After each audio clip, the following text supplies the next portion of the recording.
Independent thoughts, independent life. This is Chad Benson.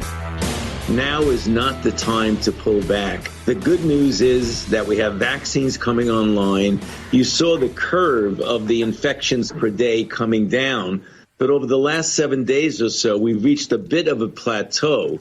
That's a bad sign. We've seen that last summer when we were trying to so-called open up the economy and open up the country. We were going in the right direction. Now's the time to keep the foot on the accelerator and not pull off. Actually, I don't think it's the accelerator. I think it's the brake. You know what's interesting about this? And you know, all this is based on Texas, right? Like, so everything here is based on Texas and what Texas is doing. People want Texas to fail. It is amazing. What if Texas succeeds? And not succeeding from, but like, you know, like, hey, we're going to succeed from everybody. We're over you guys. But what if they do? What if it happens to work for them? I'm just curious.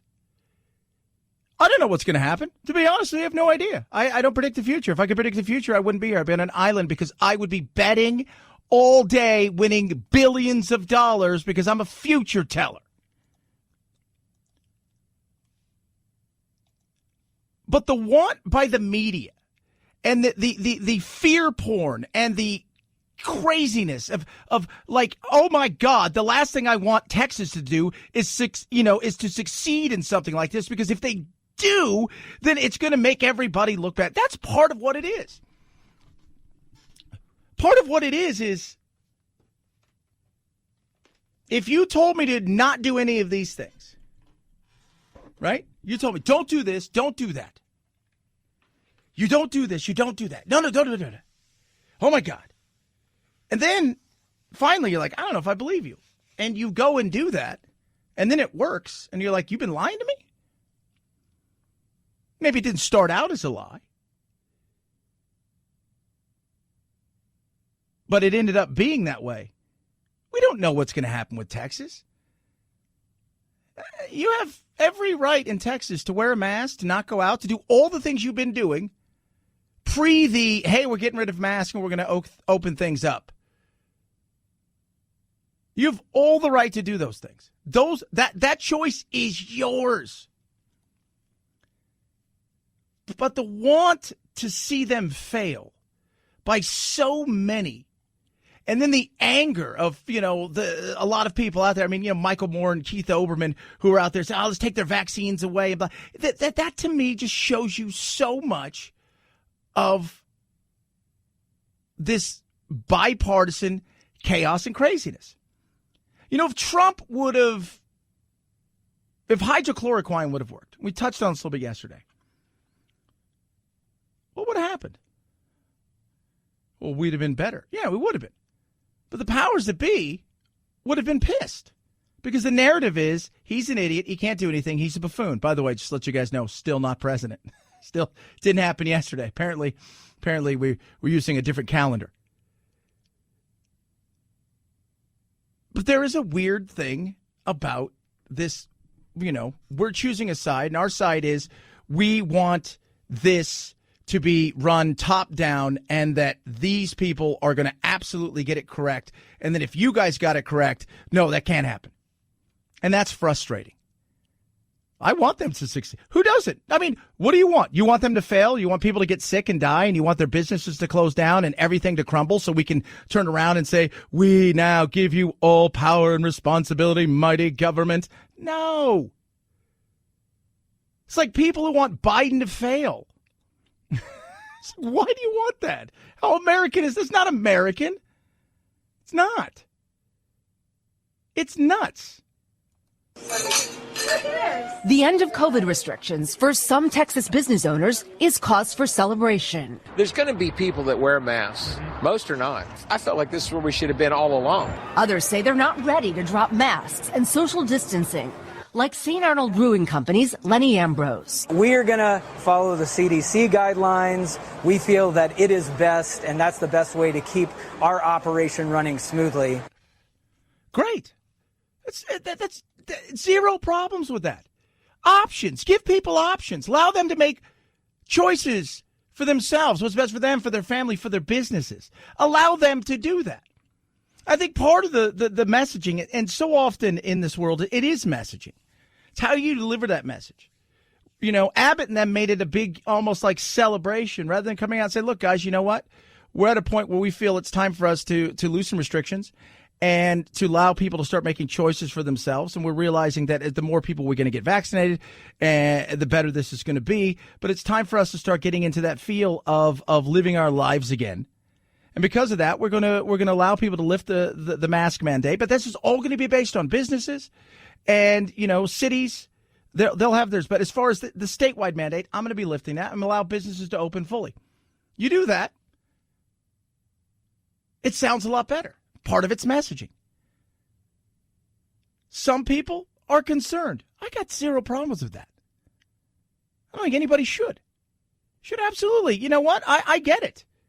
You got a loved one at home that may have, you know, issues and you don't want to bring it home. Maybe it's yourself. But I think a lot of it, too, is so much psychological. It's going to take us a while. We've been talking about that since we went first. Remember, March 11th was when this thing became the pandemic, not the epidemic. And when that happened, and then all of a sudden within months, we were in mask. I said, you know, even when we come out of this thing, there are going to be months and months where people still aren't going to feel like returning back to pre-coronavirus society, where they're willy-nilly going to a restaurant, sitting down, no mask, not worrying, going to a movie, just sitting down, plopping down a movie theater, that are busy or a sporting event. There are going to be people psychologically that it's going to take them a long time. There is no, in this situation, you move forward, and you know that it's going to come with some issues. What's pissed me off, though, is the fact that so many people want to see Texas fail. Or they're rooting for them so they could say, ha-ha, because you're Texas and you're a red state. Some business owners say it's an impossible situation. It's easy for Governor Abbott to say everyone should open because he's not the one who's physically at risk. Michael Neff co-owns Houston's Cottonmouth Club. He closed it last June, believing it wasn't safe to be open. He says other bartenders were attacked for enforcing mask wearing during the statewide mandate. You know, we're very used to making people do what they don't want to do. You have to have an ID. You can't drive drunk. This particular issue, without a mandate from the government, makes it seem to people as an optional thing and something they want to argue about. The state itself could give us the cover to say, look, it's not me, it's them. Which is what he should have done. And how many times do we say it? Let's go back to our example. It's Tuesday afternoon. You're rolling into Costco. You're like, I need 15,000 gallons of mayonnaise and a 4,000 Fruit Loops, 4,000 pounds of Fruit Loops. And enough vitamins to keep me vitamined forever. You could buy one of these Centrums, or you could buy 65 of them. Which one is it going to be? Well, I don't have a choice, 65. But as you go to walk in, they say, hey, read the sign. You're like, oh, it's Top Hat and Tails Tuesday. Yeah, to get in here, you got to have Top Hat and Tails with your card.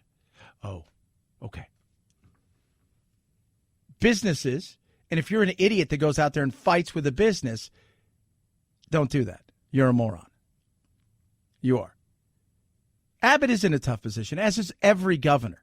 Some governor had to go, all right, we're going to do this. Yesterday, Alabama, Kay Ivey, she's like, if you guys don't know her, she's the governor of Alabama. She also apparently used to own Tweety Bird.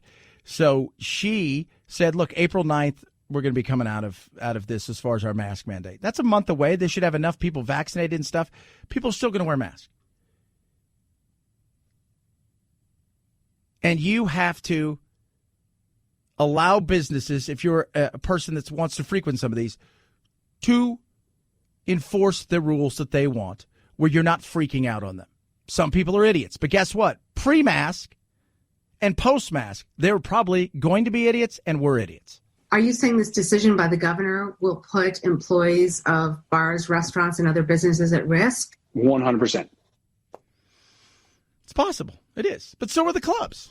You know, I mean, so are, you know, I mean, and maybe that's it. Maybe say, look, guys, you know what? We're going to open all the business. By the way, all the bars, you guys can't be open. People are like, oh, my God, we shouldn't do that. There's no win. Somebody's going to gripe. Somebody's going to be pissed. Somebody's going to just be angry. Somebody is going to be happy. It's a no-win situation. I go back to, was it the movie Argo? Is this the Is this the best? Yes, sir. This is the best bad idea we have. It's a situation where you got to move forward. We'll see. Texas could go horribly wrong. Or it could kind of do what everybody else has done, because no matter how hard they've clamped down, we're all kind of feel like we're in the same place. 323-538-2423 at Chad Benson Show's your Twitter. Tweet at us, text the program. I don't know if you guys are aware of this, but yesterday, Donald Trump, still not president of the United States. Did you guys know that? Still not president of the United States. Crazy. Absolutely. Because he was supposed to be. Of course, you know he wasn't going to be president of the United States. You knew he wasn't going to be. But it was so bizarre the way that this thing played out with so many people that were still in this belief that something was going to happen. And it didn't. And now what? Well, like everything else, people will change the narrative.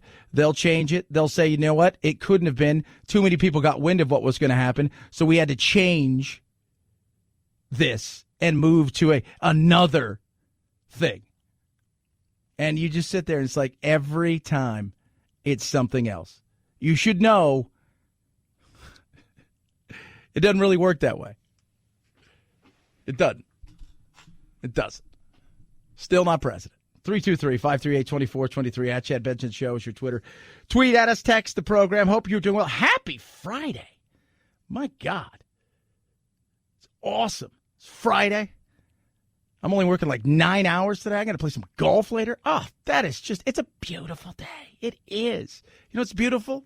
Company I work with called Wounded Paw Project. Amazing, amazing company. They rescue dogs that are in shelters that would be euthanized, and they train them. And they train them for our veterans, first responders, and their family. And they take some of the toughest, hardest dogs. They don't go in there and just go, oh, look, a puppy, we're going to train this thing. Sometimes they'll go in and rescue a dog that's 3, 4, 5 years old and train them and get them to our veterans, first responders, and our family, especially our veterans who are coming home who are struggling with PTSD, sometimes injuries, sometimes both, and getting into a normal way of life. Transitioning has been tough. It is incredible the work they do, but they need your help. It is time-consuming and expensive at times to train these animals. Any gift you could do, gift of a donation, especially of a vehicle, car, truck, RV, a canoe, an airplane, a ATV, a motorcycle, they will take it. You'll get a great tax-deductible gift, and the proceeds will be used to protect, advocate, and train these amazing animals. Find out how you can help and how you can give by going to woundedpawproject.org, woundedpawproject.org. You'll be saving a paw to save a life. Chad Benson Show.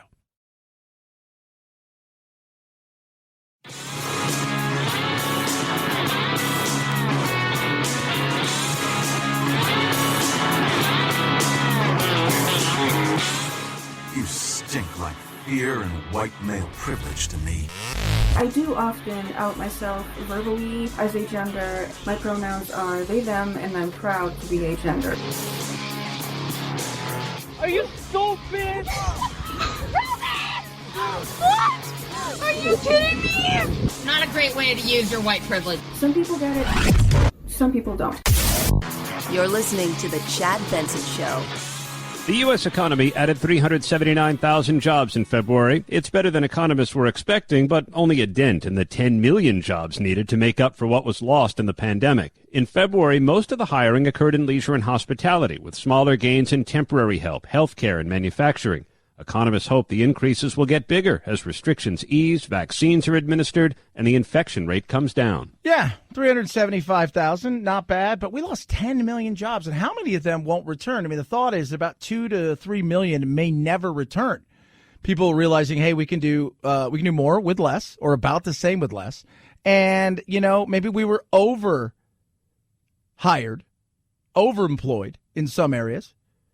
And some industries are just not coming back. So people are going to be out there looking. But there are jobs out there. There are jobs out there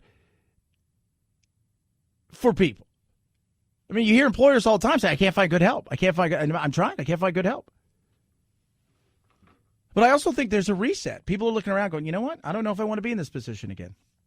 I don't know if I want to be in a position where I am beholden to somebody or an industry that can like that disappear, where other industries maintained or grew, which is always good to take a look at those things. But what we talk about all the time, jobs, economy. As goes the virus, so goes the economy. Right now, some people think, well, the virus is under control. Other people think, nope, we need to stay in here a little bit longer. The vaccines will eventually kick in and we'll start to get there. I think more pragmatic thought and research says a little bit of the herd immunity is going to come, or a decent amount is going to come from the fact that we've had so many people infected, and the vaccines will get us there. But it's not going to be everybody coming out at once. That's what's going to be different. Some parts of the country are going to do much better than other parts. Some parts of the country have opened up and have gotten to a place where they've had a lot of people, Arizona, who've been affected and had this. And at the same time, while they've suffered that, we also seem to be getting towards that herd immunity a little bit faster because we've been more open up and our economy hasn't been destroyed. Not like it was in 2008. It's always about the economy, stupid. So, how weird, crazy, and surreal is this? The Pope left Rome this morning for Iraq, where he'll visit the birthplace of Abraham, a patriarch recognized by Christians, Muslims, and Jews, and meet with popular Shia spiritual leader al-Sistani. But the main goal of the trip is to shore up support for the remaining members of Iraq's ancient Christian community, decimated by war and attacks by Islamic State insurgents, with 80% of the community fleeing the country over the past 2 decades. Megan Williams, ABC News, Rome. Is that crazy? So he's going to Iraq. He is going to check out things like Abraham and you know, one of the patriarchs of Christianity. But just being there and then going to Mosul and doing that's nuts. And they've got some serious high security, you would think, because God, ISIS. Wait, can you imagine if ISIS did that? If they pulled that off and they managed to get to the Pope, my God. Talk about a war that would be touched off. Chad Benson Show.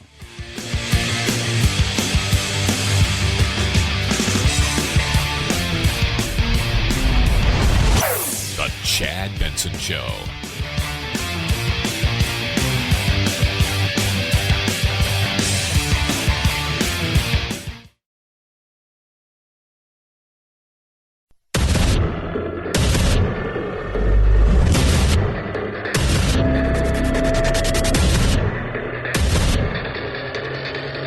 Independent thoughts, independent life. This is Chad Benson. There's a lot of people who still haven't gotten vaccinated yet, and we don't have the clear-cut evidence suggesting that vaccinated individuals are not able to transmit or spread the virus. We're all expecting to see guidelines such as fully vaccinated people being allowed to kind of gather together, take off their masks, hug, and party like it's 2019. See the way he did that? That's Dr. Alok Patel right there. No, I don't think we're going to party like it's 2000. I think we're going to party harder.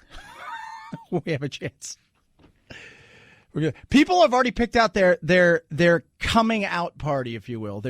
Hey, guess what? It's over. We're emerging from this nasty fog of uncertainty and this gloom that has been over our lives, and we're gonna party, and it's gonna be a party. Heck, if I'm President Biden, the minute I say, which who knows? I mean, you know, but if it was me and I was president, right? So they come to you and they say, all right, here's the deal.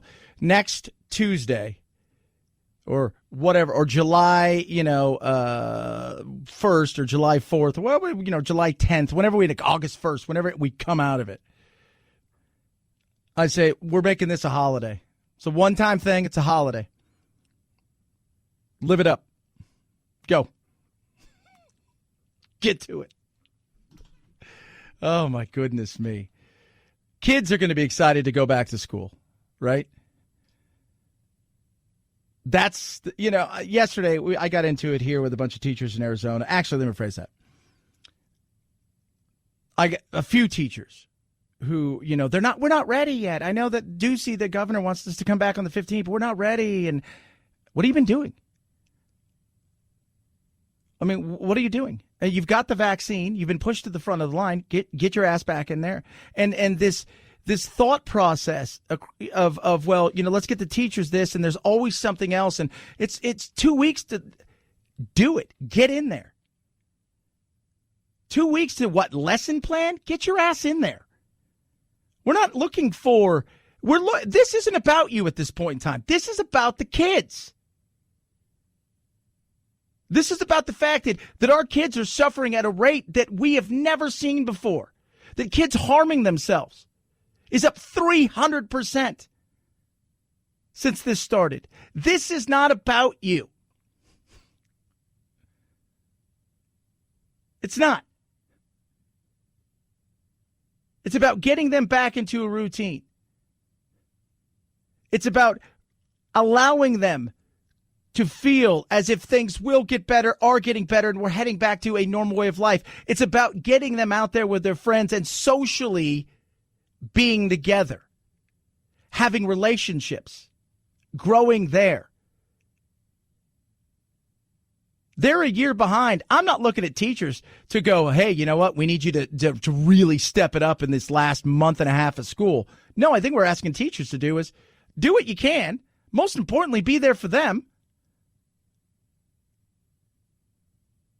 That's it. Simple and easy. Nobody's looking for a miracle. They're looking for stability and some normalcy. But then you've got Dr. Fauci.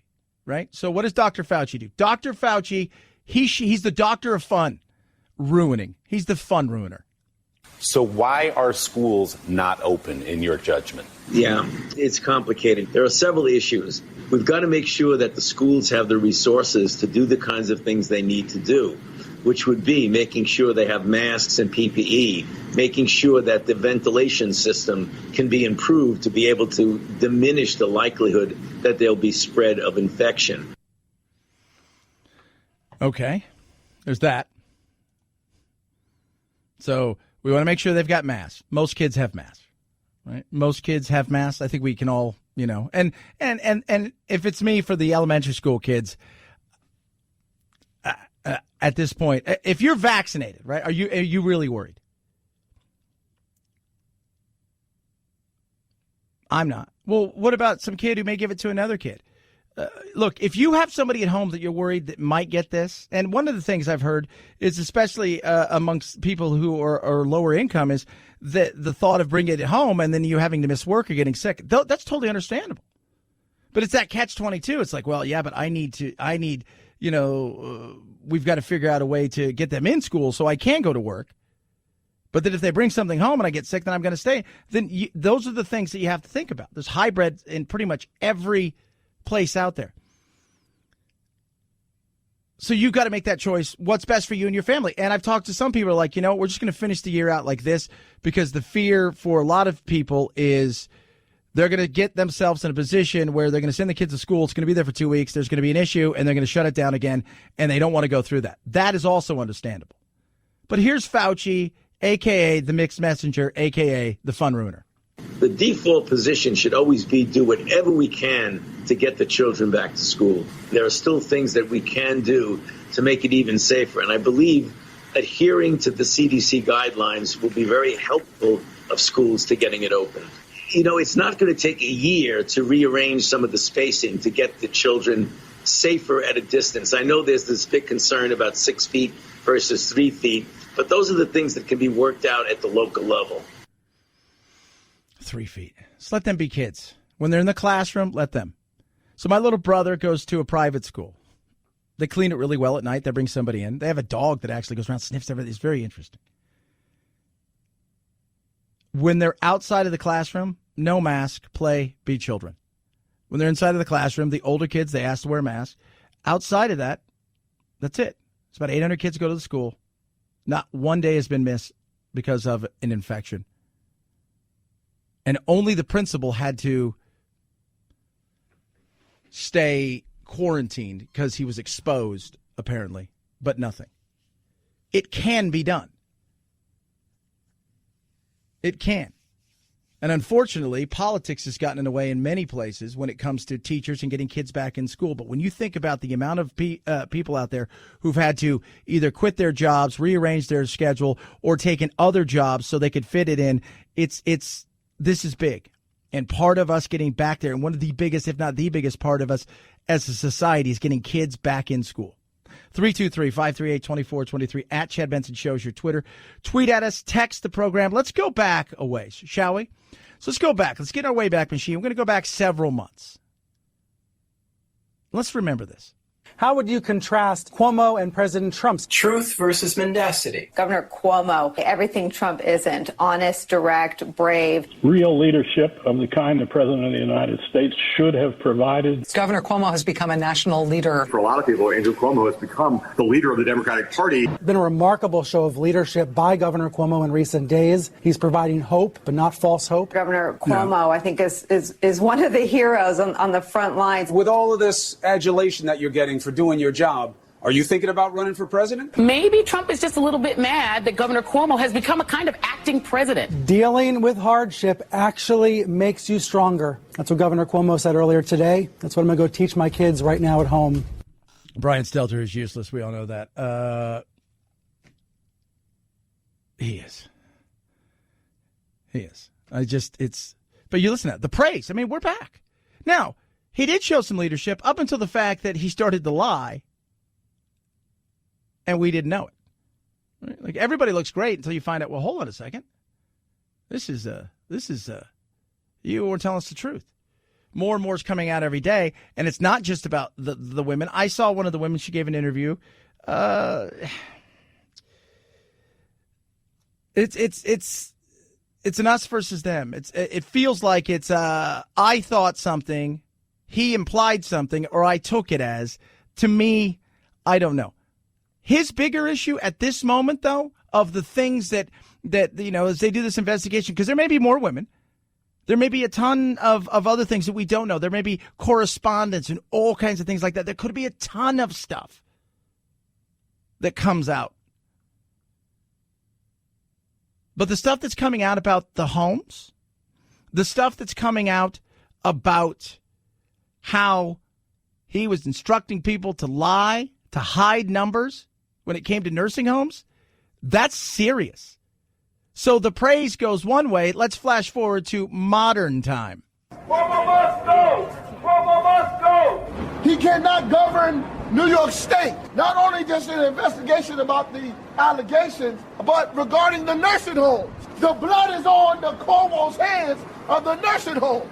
Anyone that has suffered any type of sexual harassment and abuse can come forth when they get ready. When they are ready to speak, they should be allowed to speak. You didn't know that was wrong? You're a freaking father, for God's sake. You knew better. Don't put the people of New York through any additional trauma. Enough. Stop. Resign. You have an investigation, and we will see what the results of those investigations are. Because when something is wrong, we got to step up, and we got to speak up. Yeah, you think? So his top aide apparently rewrote, changed the numbers of the nursing homes fatalities. The number, more than 9,000 in June, was not public. And they did everything to make sure that it wasn't known. They said the intervention, right there's an extraordinary intervention when it came as Mr. Cuomo was starting to write a book on his pandemic achievements. So he's writing a book about how brilliant he is, and at the same time, he's hiding the numbers of his brilliance. You never know. Because you look at the first 2 months, right? Really, April and May,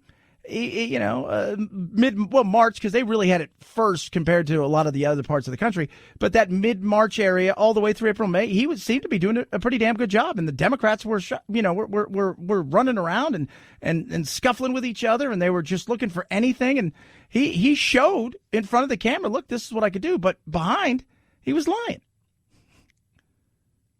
I don't know how many people have died in the nursing homes. How many, they said, who knows what the real number is going to be. That's some serious stuff there. There's some serious issues. And as far as the sexual harassment, there's already an investigation there, too. You got to let it play out. I'm amazed he's still there and he hasn't decided to step away. But I think his thought process is, I'm in the middle of this and I don't know what I think he's more worried about the investigation of the nursing homes than anything else, because he could really be in some trouble. As he should be. As he absolutely should be. Look, everybody made mistakes at the beginning of this. Nobody knew how fast it spread. Nobody had seen it the way that it really went. And that's where you just come out and, look, we made mistakes. I remember Sweden was the first one to come out and go, look, we underestimated the damage it would do to the elderly. Okay, well, you come out and you say that. But it's when you know that and you continue to do the same thing, that's when people have a problem. 323-538-2423 at Chad Benson Show's your Twitter. Tweet at us. Text the program. Check us out all over on all of the stuff. We've got the Instagram, We got the TikTok and the Twitter and all of those things. Check us out. Please do. And check out Facebook as well. Home Title Lock is there for you. Deborah said, I couldn't believe we're being evicted from our home that we did not sell. That's what home title fraud is. All of your information when it comes to your titles are kept online. So all the cyber criminals have to do is do what? Find out your information, which isn't hard. Forge your signature that you sold the home, fake notary, stamp, boom, refile as the owner, start taking out loans, and stick you with the payments or have you evicted. Because, yes, people move into, like somebody has a second home. People move into the second home. And then when you go back there, guess what? People are there. And you got nothing. It says the title here is theirs. They said you sold it to them. We never did. Well, now you're going to have to prove you didn't. Home Title Lock's going to alert you to anything that happens to your title. Any little move made on your title, they will alert you. Find out if you've been a victim. Go to HometitleLock.com. Use code RADIO. 30 days free protection. HometitleLock.com, code RADIO. HometitleLock.com, code RADIO. Chad Benson Show.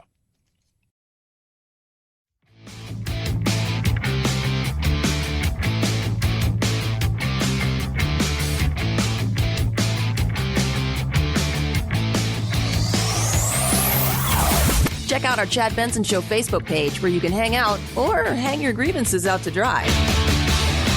This is Chad Benson.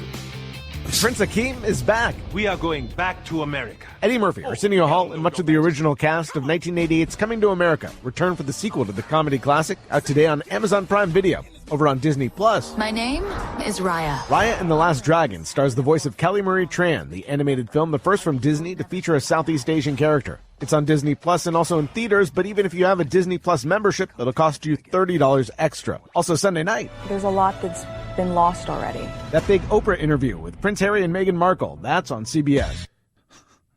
Hey, that's the first character of Southeast Asian descent. Here's a question. Is it good? No, it's awful. Oh, well, then there you go. No, it looks good. I mean, I'm sure it's going to be fine. It's like, yes, it matters, apparently, to a lot of people. It matters. You know what we've stopped asking? Does it work? Is it good? Not how many boxes did we check. Is it good? Entertainment over the last several years has gotten so bizarre because of the want to put everything in it that they're now starting to ask questions. And I'll let you guys in on something. So my uncle and I, we do a lot of different things, and we have a company. And right now we're in talks. We've pitched something to Netflix, and it's weird. Some of the responses we've got, because we have friends over there who've worked there, then we work with them, and they're very interested. And we were joking with them like, well, we weren't going to we're not woke people. And they said, good, because we're turning away everything that's woke. We've got too much in the pipeline, and we're showing that it doesn't work. It's not. We've looked. People are trying to fit narratives into things that don't belong there. What we've gotten away from, is it good? Is it entertaining? Not does it check all these boxes, but it sucks. Organically, those things should happen. And I get wanting to have representation, but it's like, representation for the sake of let's put something here just because, even though it doesn't work and it's going to take away from a storyline or make it not as good and confusing, doesn't work. It's nuts. It is. But that's where we are. Now, I am interested in watching the Coming to America goofy movie because I love stuff like this. It's 2 hours of me not having to think of anything, having a laugh. And by the way, can we just say, Eddie Murphy, Arsenio Hall, they look the exact same. We have a story for part 3 of this movie that would be really funny and clever, but it doesn't have to be 75. And so we have to wait 16. I'm dead serious. 16 years, and we'll do part 3. Yeah, 16 years. Who knows? By the way, and they're like, what's the Rotten Tomatoes on it? I'm like, this is what I care about. What do fans think of it? I'm going to watch it myself. I don't care about a lot of times what critics say, because critics go to movie to be critical. Rarely do they go to movie to be entertained. I'll let you know what it's like on Monday. I bet it's fun. 323-538-2423 at Chad Benson Show is your Twitter. Tweet at us, text the program. Happy Friday. It's Chad Benson Show. This is the Chad Benson Show.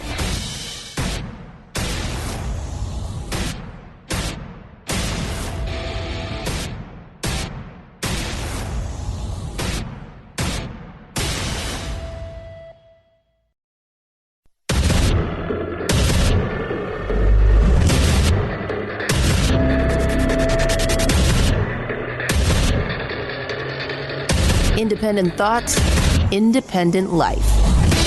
This is Chad Benson.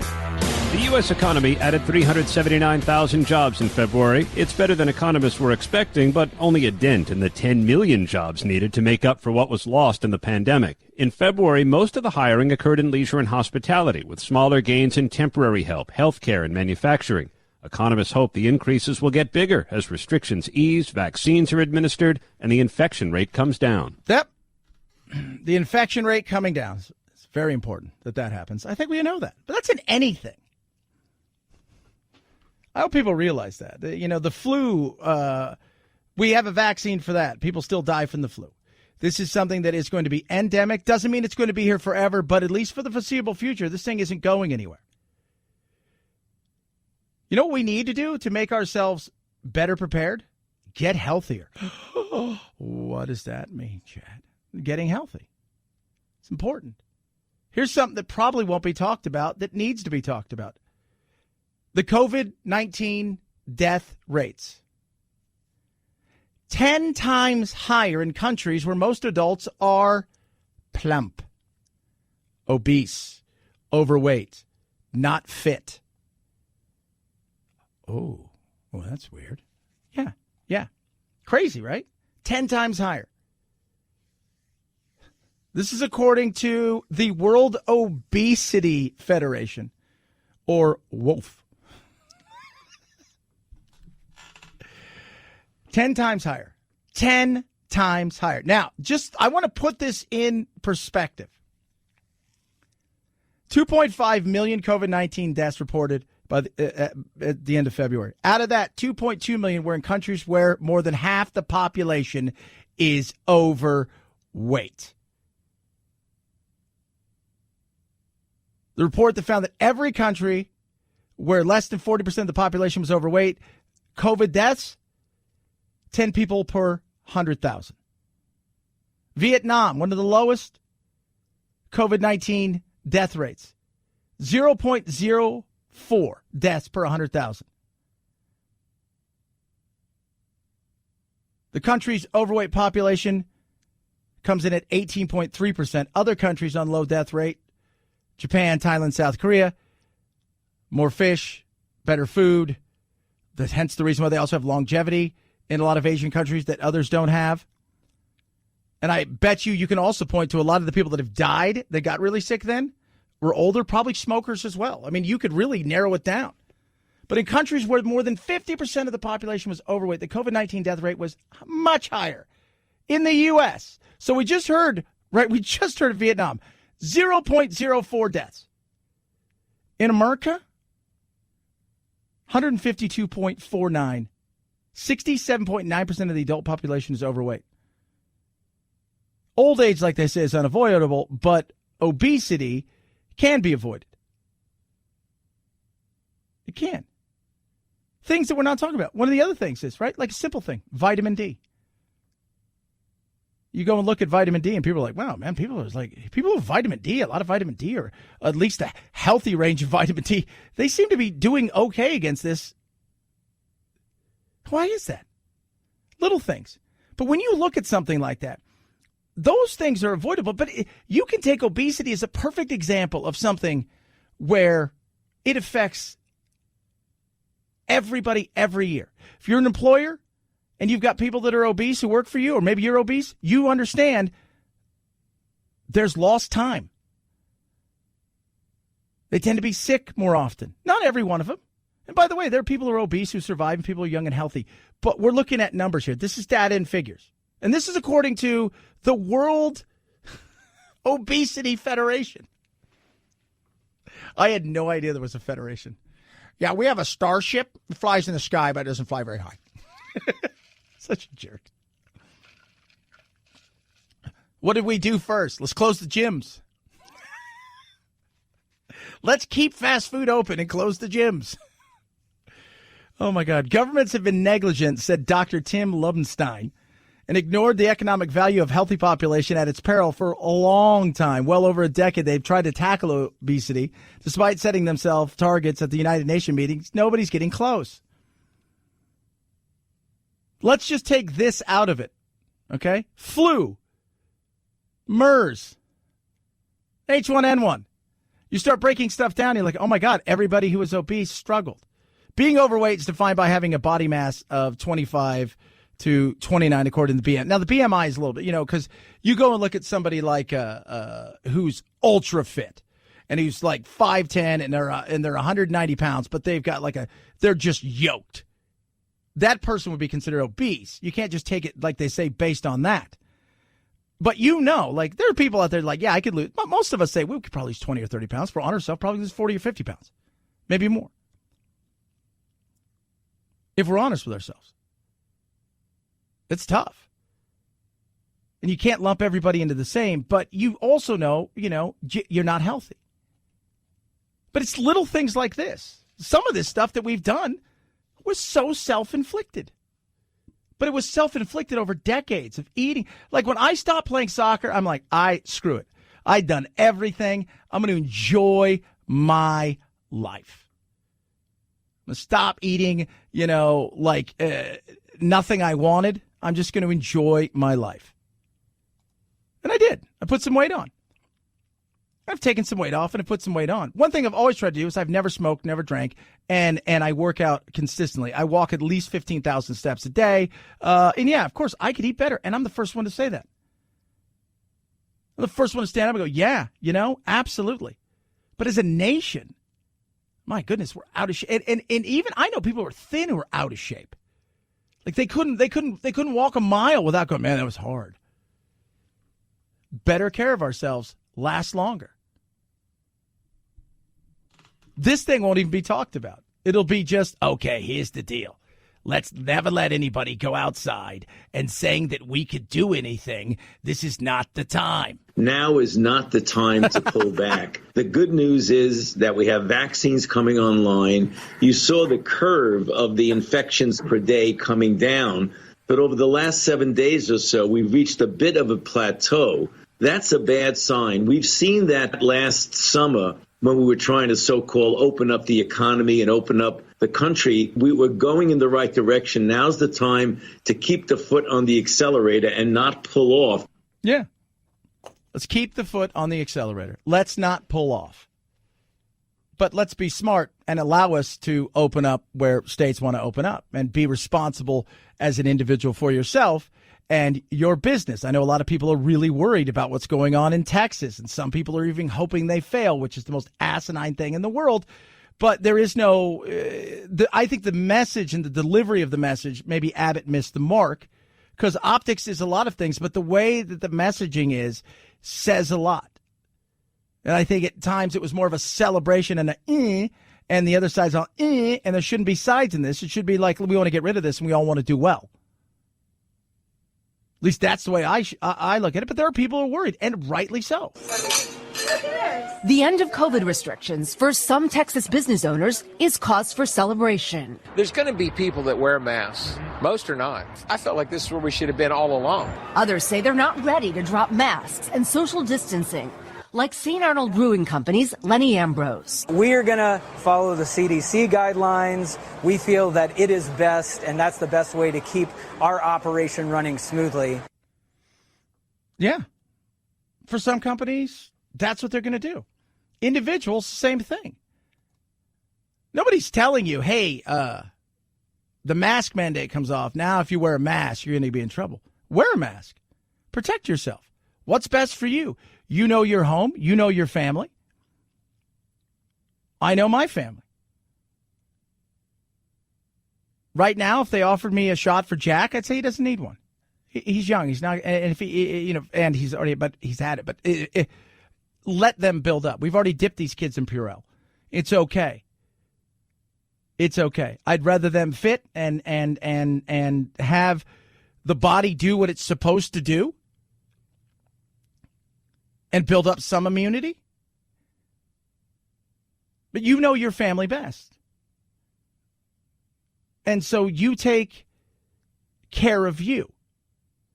Get the vaccine, don't get the vaccine. Understand that people are a little weary of people who don't want to get a vaccine, and some people are very weary of people who do get the vaccine. Do what's best for you and your family. You know you best. Same thing with your business. If you feel your business could be at risk and you don't want to be some sort of super spreader event, as they would call it, then you go, you know what? We're going to limit the capacity, and we're going to and we're going to ask people to wear masks inside just because it's safer for all of us, and that's what we think we're going to do. Fine.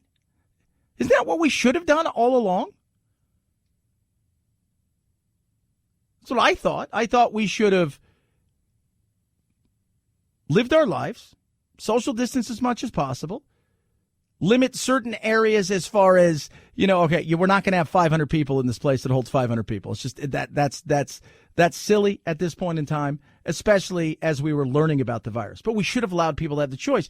And the people that we knew were most at risk, well, you know what? We'd have figured out a way to take care of them, and at the same time allowed everybody else who was healthy and willing to take said risk to live their life. Here's one thing that's not getting talked about. Let's applaud the fact that there's a government who said, hey, you know what? Here's your responsibility. Here's your liberty and freedom. Here's this. You go, you do what's best for you. Instead, it's people hoping that they're going to fall apart, hoping it's going to go south, hoping that they're going to fail. And that is the dumbest thing. 323-538-2423 at Chad Benson Shows your Twitter. Tweet at us, text the program. The stimulus, will it ever get did? This isn't a pandemic rescue package. It's a parade of left-wing pet projects that are ramming through. They're ramming through during a pandemic. Mitch McConnell's right. Go look at some of the stuff in there. See how much is for the people and how much is for a lot of other things that, and they all have pet projects in everything that goes on. So, because you're trying to get your backers, your donors, your special lobbyists and special interests, you're trying to get them, whatever it is, bring stuff back to your state where you can, hey, guess what? I'm bringing all these things back to my state. I'm bringing back $100 million to build a bridge to nowhere. And I've also got a lot of people who've helped me along the way to get to this position. So I'm going to help reward them with contracts to build the bridge to nowhere. That's how that works. There's a lot of stuff in here that has zero to do with people. At least there's some jobs going on there. It's insane. Take a look at this. If you're honest with yourself. Because when people are like, 7 out of 10 people support the stimulus. No, 7 out of 10 people support getting a check. That's what they support. It's the other stuff that they're not seeing because all they see is, check, I'm going to get some money. 323-538-2423 at Chad Benson Show. Twitter, tweet, text. Rough Greens, Doodle. Went home last night, looked right at Doodle, and I said to Doodle, Talked about you on the radio today. You know what? He didn't react because he's a dog and he has no idea what I'm saying. And when we adopted him, I'm pretty sure his first 6 or 7 years, people who had him only spoke Spanish. So I don't think he really knows what we're saying at times. But he is happier and healthier than he's ever been. We were joking last night. We're like, we got to stop giving him this stuff because he's just hyped up all the time. It's crazy. He's living his best life. And it's because of Canine VitaSmart from Rough Greens. Sprinkle it on his food, brings his food to life. Over a year, the transformation from a dog who we thought we might have to put to sleep to a dog that is healthy, happy, vibrant, bouncy is amazing. It's got all the things your dog's food's lacking, essential vitamins, minerals, digestive enzyme, probiotics, omega-3, 6, 9, all of that. And it brings that out in their food, and it really is incredible. If you want your dog to be healthy and happy, give them a shot. That's what Rough Greens is asking. They're going to send you a bag for free. You pay for shipping. It's that simple. Go to roughgreens.com/Chad, ruffgreens.com/Chad, or call 833-MY-DOG-77, 833-MY-DOG-77. Try it before you buy it. Pay for shipping. Roughgreens.com/Chad. Chad Benson Show.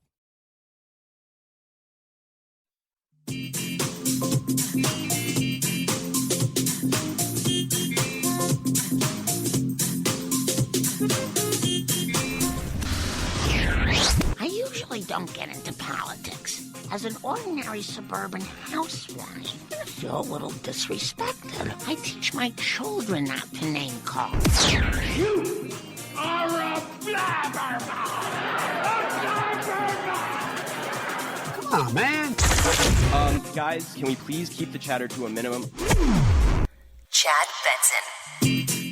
5, 4, 3, 2, 1, 0, ignition, liftoff.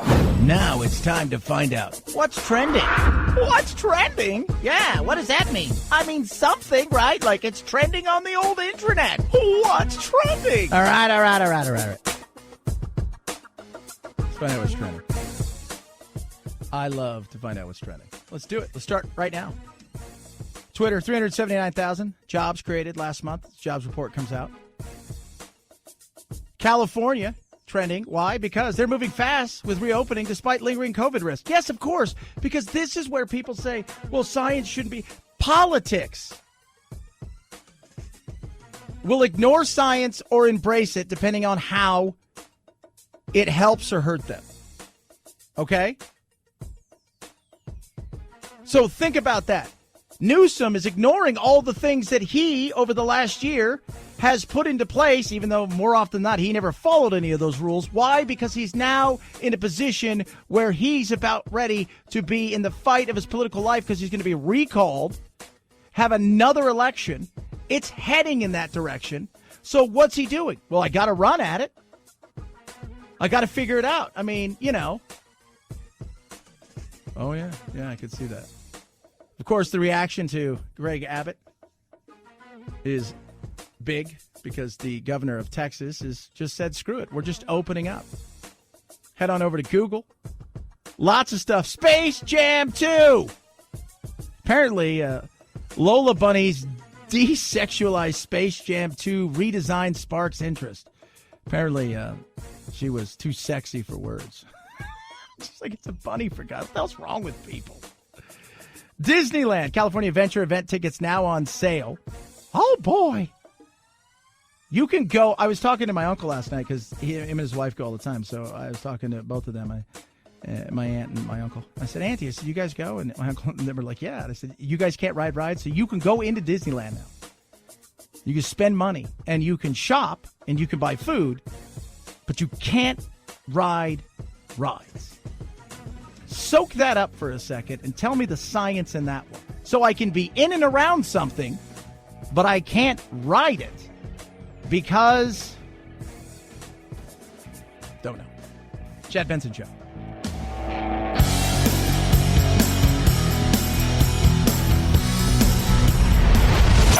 The Chad Benson Show.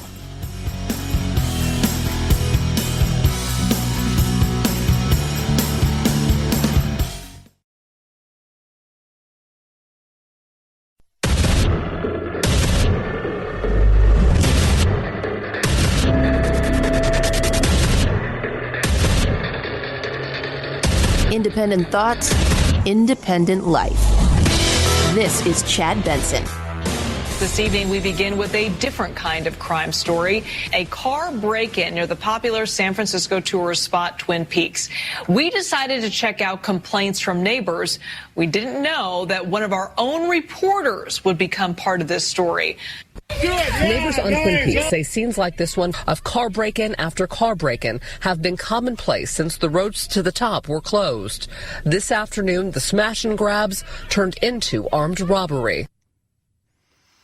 So if you want to go to San Francisco, come for the beautiful views, the amazing wharf, but stay for the needles, feces on the street by humans, and crime. This is spectacular. This is so crime is up in places like California, Seattle, Portland, like San Francisco, Los Angeles, big cities where they've decided we're not going to do anything because, like what was it, Seattle earlier this year, or was it late last year, where it was out of a crime of necessity that they weren't going to charge you with anything. So if you need to feed your family, and you went and you stole a bunch of stuff, you have every right to do that, apparently. People, they've ignored so much. And they've allowed it to get to the point where people don't want to live in these places. People are fleeing California. They're fleeing California in droves. The high price that you pay isn't worth it anymore. It used to be. It used to be like, you know what? I get why I paid X amount more every month or for this house, because I get to live in a place where it's 73 and partly sunny, with just a little white puffy clouds and a slight breeze and a moments from everything. Yes, I've done it in the past. Let me tell you what I've done as a kid. I have snow skied and surfed in the same day. That's what California's about when I was a kid growing up. It's not the same anymore. Now anything goes. So you got a reporter out there, right, talking about all the crime that's going on in California, in particular San Francisco. So what do you think happens? KPIX5 reporter Don Ford was on the story yesterday and again today and was preparing to interview nearby homeowners when a white luxury sedan with 4 men inside pulled up. The car came up here while we were about to do an interview. 3 guys jumped out. One had a gun, put it up to my face and said, "We're taking the camera." Ford, a veteran journalist, said the whole encounter with a Glock in his face took less than a minute. My whole thought at the moment was, he's got the gun. I don't. So you take the camera. It's yours, buddy. Yeah, it was one yours, right? Like, I didn't pay for it. Take what you want. You want all of the stuff from the station? Go ahead. But this want to protect a group of people and then make them victims. They didn't have a good education. They didn't have opportunities that other kids had, or they didn't have this. It's a bunch of stop protecting people who are only out to do bad things. Yes, there are people out there who do stuff because they're desperate for drugs, but there's a lot of people out there. It's just crime's easy. It's an easy thing. Oh, Chad, now you're just, no, you allow it to get this way. Because, it's not even about cracking down, throwing everybody in jail and throwing away the key. No, it's about let's get to the root cause of these things. And that is an honest conversation that people don't want to have. So it's better to make everybody go, oh, well, this is just a situation. These people are complaining. They have no right to complain, you homeowners. This homeowner stood very still as the scene unfolded in front of him. I just looked and I said, I'm not going to get shot today. The homeowner says safety of the neighborhood has to be addressed and a priority going forward. You want to have that for open space? We want that too. But protect us. We shouldn't pay the penalty and the price for that action that SFMTA caused upon us. Yeah. Why is that? Because they don't want to do anything. They're told don't address these issues, and it's not worth it. Look, if you knew you could, let me ask you a question. If you knew that there was, most people would think, well, they wouldn't commit crimes. So you knew you could walk in someplace right now and steal a bunch of stuff, and nothing was going to happen to you. I think people would start thinking, well, hold on a second. What do you mean nothing's going to happen to you? Yeah, nothing's going to happen. They're not actively seeking out some of these people. No, they're just like, well, It happens. And it's happening way too often. See Portland, see Seattle. My God, I still go back to the fact that last year Seattle's like, hey, here's 6 blocks. It's the summer of love, rape, and murder. San Francisco, Los Angeles. Los Angeles is so gross. I was there last year. I've been back. I haven't seen my family. And I was downtown. I was like, this is nasty. This is like, it smells like piss. There are homeless people everywhere. People are doing drugs over here. I'm like, what, this is it? This is your utopia? And everybody's like, we need to have an understanding. Yeah, you can be understanding, but you can also say, hey, look, we got to have some responsibility here as well. It's crazy. It's nuts. This is like you're filming something about crime, and then you become the story because they want your camera. 323-538-2423 at Chad Benson Show's your Twitter. Tweet at us, text the program. Love hearing from all of you. Coronavirus, as we all know, it's never a time to celebrate. Now is not the time to pull back. The good news is that we have vaccines coming online. You saw the curve of the infections per day coming down. But over the last 7 days or so, we've reached a bit of a plateau. That's a bad sign. We've seen that last summer when we were trying to so-called open up the economy and open up the country. We were going in the right direction. Now's the time to keep the foot on the accelerator and not pull off. Yep. Now's the time. Now's the time that we got to figure out, all right, how are we getting out of this? What's it look like? Some states are doing it differently. Other states are doing what other states are going to do. I mean, we just talked about California, right? Like through, they're opening up more and more every day because people are giving them no choice. Even people on the left and left California have said, we've had enough. We can't do this anymore. This is unsustainable. We've got to move. We've got to get out of this. And so people are they're going about it, and he has no choice because Newsom's worried he's going to be recalled. Rightly so. Texas went another way. They're just like, we're doing it. So here we go. Here's the day. What would I do?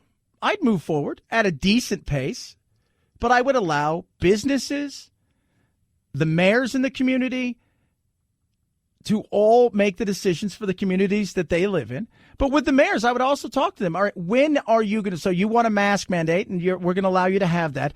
My question is to you: at what point can you say we're going to lift the mask mandate? Right. So, like, if you live in Houston, and you want to have a mask mandate.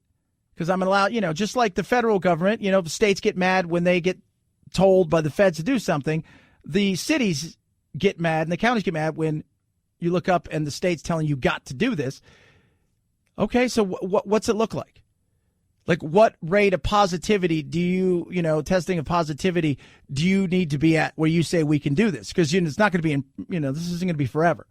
But you have conversations that are real, but you move forward. You allow people to make choices. And, I listen to Fauci, and, even when I listen to, the Debbie Downer that is Biden anymore, too, it just seems to be like, this is it. We're just staying in this kind of mode. And the fear that is out there is starting to, by the way, wane. For the first time since July last year, people aren't worried about dying from this thing. Like they were, because it was novel, it was new, we didn't really know. On top of that, right, you look around and you say, oh, are people feeling better about it? Yeah, they are. Optimism about this, it reaches a new high. That we're coming out of this thing. For the first time, Gallup's trend, majority of Americans perceive coronavirus situation in the U.S. is getting better.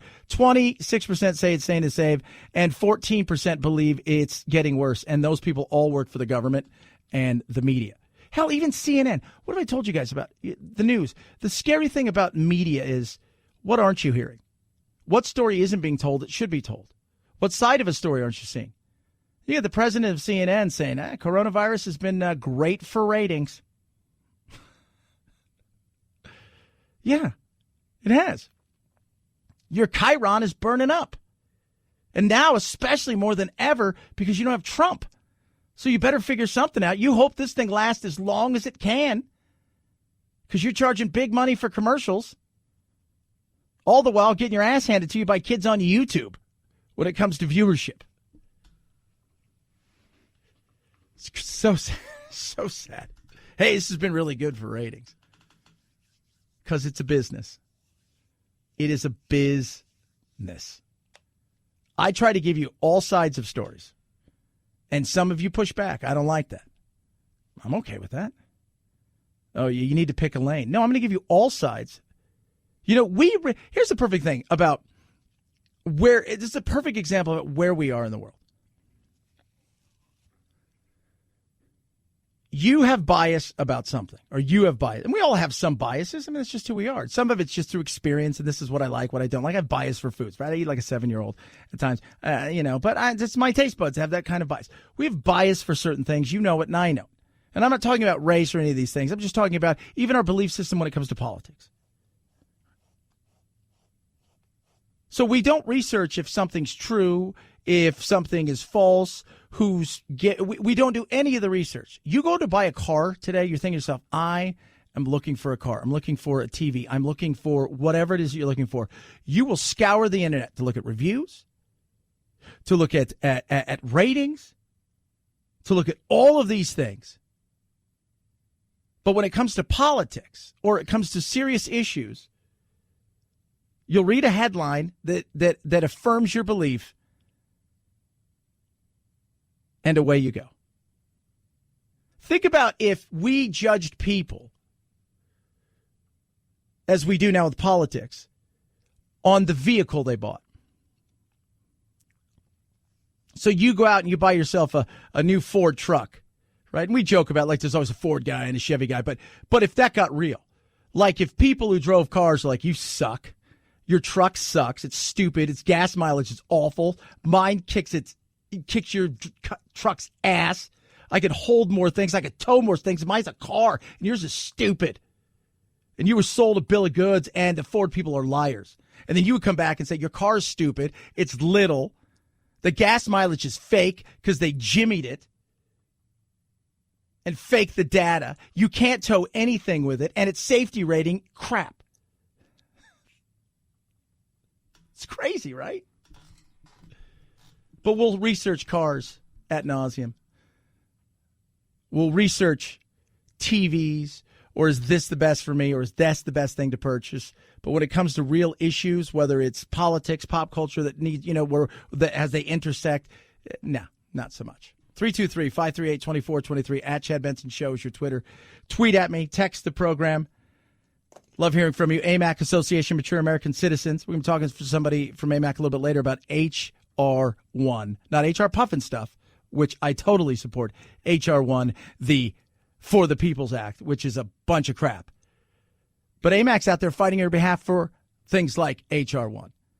For things like common sense immigration reform and so many other things. Plus, they give you great benefits from retail, restaurant, hotel discounts, everything in between. Inexpensive to join. Over 2.5 million people have. Fastest growing over 50 organization in the country. Join it now. It's simple and easy. It's $16 a year, I think. So cheap. Go to amac.us/Chad. amac.us/Chad. Find out all the great benefits you can get, how they can help you on everything from filling out all your Social Security and Medicare to, with life insurance, your travel, retail, restaurant. I mean, helping you get to the places you want to go. It is incredible. amac.us/Chad. Chad Benson Show.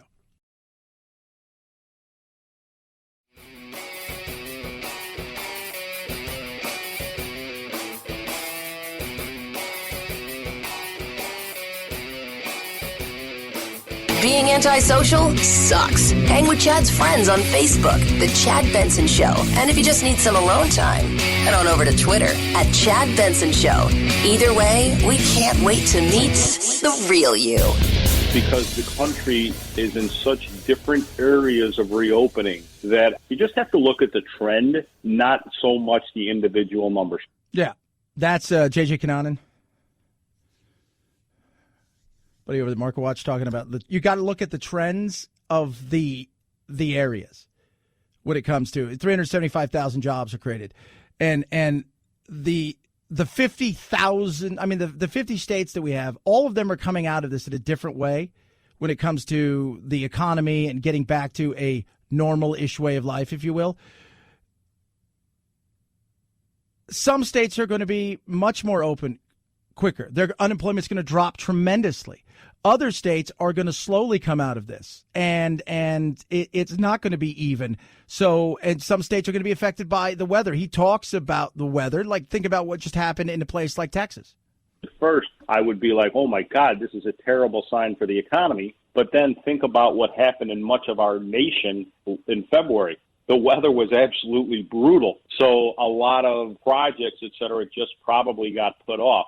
Yeah, for sure. I mean, you know, it's totally understandable that things are going to get put off. It's freezing outside. It's cold outside. Yeah, things are going to get put off. 60 Minutes had Jacob Chansley on. He's the QAnon shaman. You guys remember that cat? You know, he is, he's got a lot to say. He was asked about whether or not he's loyal still to Trump. So he's not loyal to the president today? No, he said, you know, behind bars, he says he still is loyal to Donald Trump. I think what's so fascinating to me is he is holding so tightly onto those beliefs that put him in jail. You know, he believed that Donald Trump had his back. He said to me over and over again. Yeah, he thought so. One of the things he thought, he's upset about the fact he's still in jail. Also why it, wounded me so deeply and why it disappointed me so greatly that I and others did not get a pardon. Yeah. Yeah, that was he didn't get a pardon. I don't know what my favorite thing is. I think it's this one. He talked about the fact that he's saying he did all kinds of stuff, but somebody tried to steal something and he stopped it. I actually stopped somebody from stealing muffins. You stopped him from stealing muffins? He was just there to bring God back to the Senate. He said a prayer, which he did. You could see that. He said a prayer. He's look, I didn't do anything. I didn't attack anybody. Cops waved me in. Your actions on January 6th were an attack on this country. Do you understand that? No, they were not, ma'am. My actions were not an attack on this country. That is incorrect. That is inaccurate entirely. Were there people there? Look, your goal was to go there, and you could say now that you wanted to influence, but your goal was to go there and for some of those people that were there, not everybody, some people wandered in. They thought, well, we could be here. They're waving us in. But others went in there, and their intent was to take over and to continue Donald Trump as president of the United States because they felt it was stolen from them. Those actions were terroristic. But after I found out you saved muffins, you should still be in jail. 323-538-2423 at Chad Benson Show is your Twitter. And by the way, if you haven't seen him without his hat on, he is bald. As our friend said yesterday, we were hatfish. Chad Benson Show.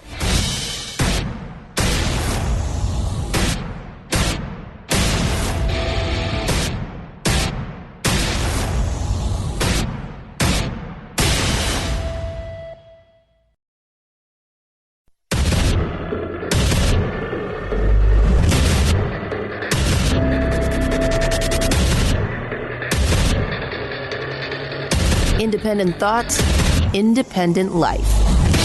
This is Chad Benson.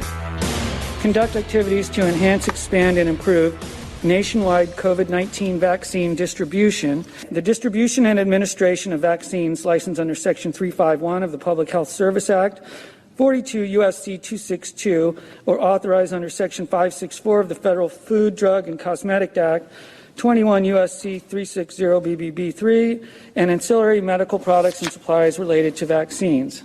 Senator Johnson, he's evil and bad. He's delaying the entire stimulus. He's reading every page, 628 pages, I think. Reading it. 623, God knows. By the time he gets done, there may be 5,000 million pages added to it. Republicans who claim the $1.9 trillion coronavirus relief bill is massive and won't address issues related to the pandemic set the stage for a lengthy series of procedural measures designed to slow down momentum. Republican Senator Ron Johnson on Thursday demanded the Senate clerk read the 628-page bill aloud in full. It took 10 hours and 43 minutes as the clerks took turns reading the text on the Senate floor overnight. Senate Majority Leader Chuck Schumer said the stunt would, quote, accomplish little more than a few sore throats for the Senate clerk. Republicans are also planning to offer a laundry list of amendments to make good on Minority Leader Mitch McConnell's promise that they will be fighting in every way they can to block the bill.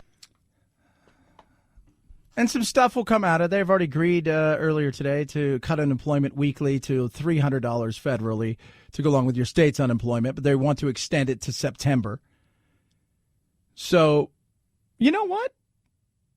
Shouldn't we know what's in these things? I mean, shouldn't we? I mean, I think it's like, that's what, we go back to Nancy, well, let's pass it so we can see what's in it thing. But the reality is most people don't know. Well, 7 out of 10 people support a stimulus. No, 7 out of 10 people support getting a check.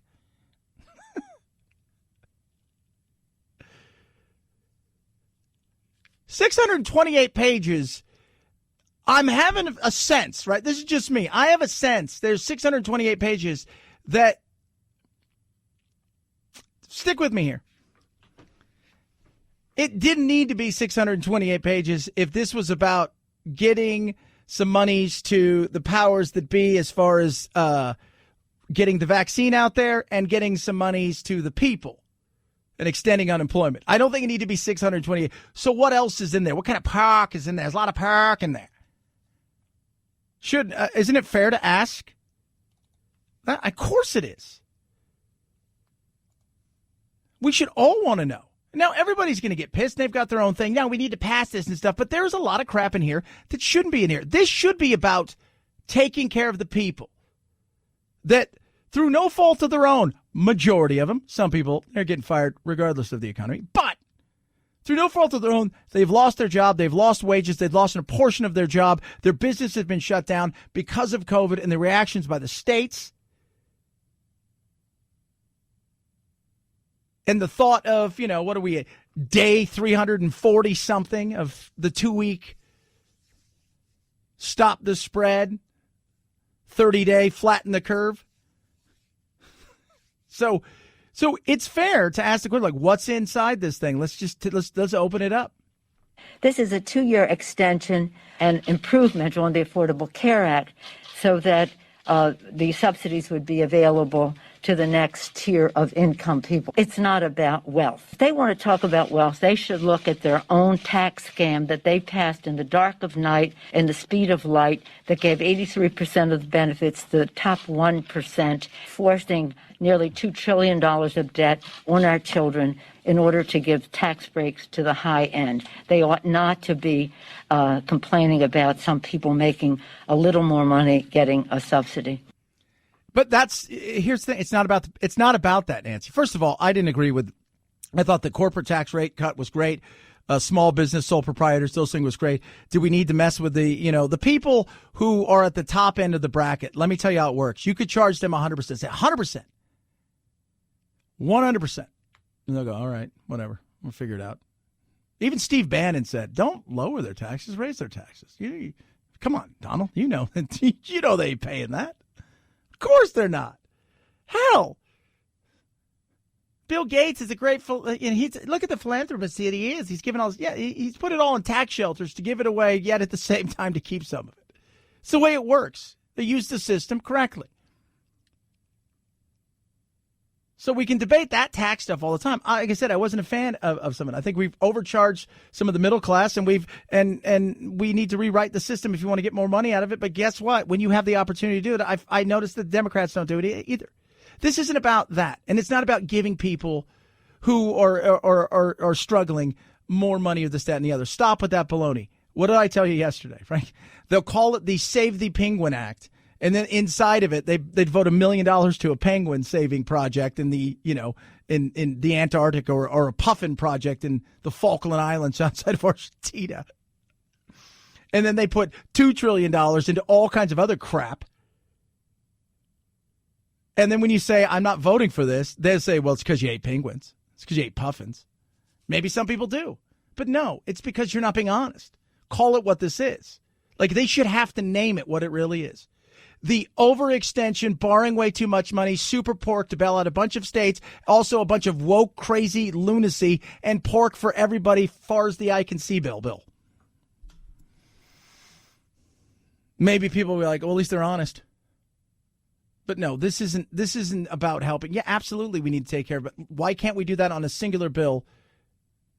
And why can't you guys fight the rest of this stuff out later on? I think it's a fair question. I do. I think it's a fair question, and it's a real question. If only we had somebody who could also explain this to it. Oh, I know. John Kennedy. Billions of dollars to states and local governments that have seen their revenues go up. Billions of dollars to pension programs. Billions of dollars to schools with no requirement that they open. Calling this a coronavirus bill is like calling Harvey Weinstein a feminist.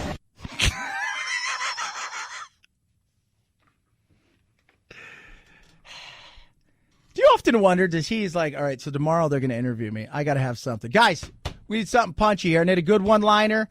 I need something. What would Don Rickles say? What would he say in a situation like this? But he's right. There's nothing to do with helping. It's like we've talked about it for years. It's a saying that goes over and over in government, right? We don't have a revenue problem. We have a spending problem. You bring in $3.5 trillion, we'll find a way to spend $3.8 trillion. Always because people don't understand math. We're borrowing from the future, and we're borrowing at such a rate that we may hurt the future as far as inflation and everything else. It's crazy. We have a problem. But when you're dependent upon getting into government in a way where you're like, I have to go and I have to see people and I have to essentially promise them things that I'm going to have to deliver, at least make an attempt to deliver, knowing full well that it may not be for the best for everybody, but I may not get the opportunity to get in there, and I think I can do some good, but I do have some promises I have to keep. And that's going to add to stuff, and that's not really going to be the things that we need to do. But, otherwise I'm not getting in, and somebody else will, and they may be worse. And then after a while, it just becomes something you do. Coronavirus bill, we still haven't spent $1 trillion from the last one. I keep going back to that as well. 323-538-2423. At Chad Benson Show is your Twitter. Tweet at us. Text the program. Love hearing from all of you. When will kids get back in school? Dr. No Fun Fauci. So why are schools not open in your judgment? Yeah, it's complicated. There are several issues. We've got to make sure that the schools have the resources to do the kinds of things they need to do, which would be making sure they have masks and PPE, making sure that the ventilation system can be improved to be able to diminish the likelihood that there'll be spread of infection. Yeah. So there's that. So ventilation now. We have to, it's all new ventilation and stuff like that. So you're like, all right. So what's okay. It's always something new. And even producer Anthony and Phil and I were talking off the air. It's like about Fauci. It's like, well, you would think like he would be feeling a little bit freer because Trump's not there. And I said, look, Trump may be a Richard, right? Which, at times, which we all knew. And he's not everybody's cup of tea. Even before he was ever in politics, he wasn't always everybody's cup of tea. In saying that, I think Fauci's finding out, man, this is far more political. Like Trump just goes, screw it, I don't care anymore. Moving on. You guys do what you guys need to do. Hold press conference, I don't care. Don't hold a press conference. I'm trying to win an election, and I think this is all BS. And where Fauci, it just feels like, man, it's gotten worse. Maybe there was a reason Trump said, man, we can't let this guy speak anymore. Every time he turns around, he's just telling everybody the world's coming to an end. It's like it's over. It's like we're never going back to anything. You go and you get a shot. Now I want you to wear a 3 mask. It's like, it's what? Don't see your kids. Huh? It's crazy. The default position should always be do whatever we can to get the children back to school. There are still things that we can do to make it even safer. And I believe adhering to the CDC guidelines will be very helpful of schools to getting it open. it's not going to take a year to rearrange some of the spacing to get the children safer at a distance. I know there's this big concern about 6 feet versus 3 feet, but those are the things that can be worked out at the local level. You know what? Let the kids be the kids. That's all you need to do. If you're vaccinated and you're a teacher and you've got most of your vaccinations, let kids be kids. They could spread it to each other. They could. It is absolutely possible. I get that. But let them be themselves. Do your mitigation in the classroom. But outside of that, just let them be themselves. Let them go outside and enjoy their breaks and their recesses, and let them play and let them enjoy themselves and let them get into the flow of being children again. And if you're worried that your child may come home with something and be sick and that you may get it and you may die from it, or you have all these comorbidities, then you make a decision maybe not even to send your kid to school at that point in time. And there's some people out there that are like, you know what? I would love to send my kid to school, and I have no fear about it. My fear is that they're going to shut us down again. So I'm making the choice that we're just going to keep this flow here of hybrid learning or just online. Totally get that. Tell a bunch of kids, you guys go outside and stay 50 feet away. I'm kidding. 3. I'm kidding. 6, maybe 9. I don't know. 323-538-2423 at Chad Benson Show. Twitter, Car Shield.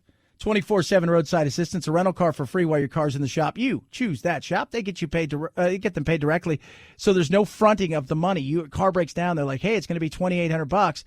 Car Shield's got you. You're not paying that. You're going to pay your small deductible. They're going to get them paid directly. They have plans that start as low as $99 a month, and it is simple and easy. You call them up, 800-665-2157. Tell them exactly what you're looking for. My car has X amount of miles on it. I'm worried about whatever it is. They'll get you covered. That's how easy it is. And you get all those great benefits. Be specific on what it is you're worried about. Because if you're not worried about your engine, well, that's just silly then to try and cover something like that. Maybe you're worried about the electronics and vice versa. Find out what's best for you. Call them today, 800-665-2157, or go to carshield.com, carshield.com. When you do, make sure you use code Benson. That saves you 10% right there. Carshield.com, code Benson. A deductible may apply. Chad Benson Show.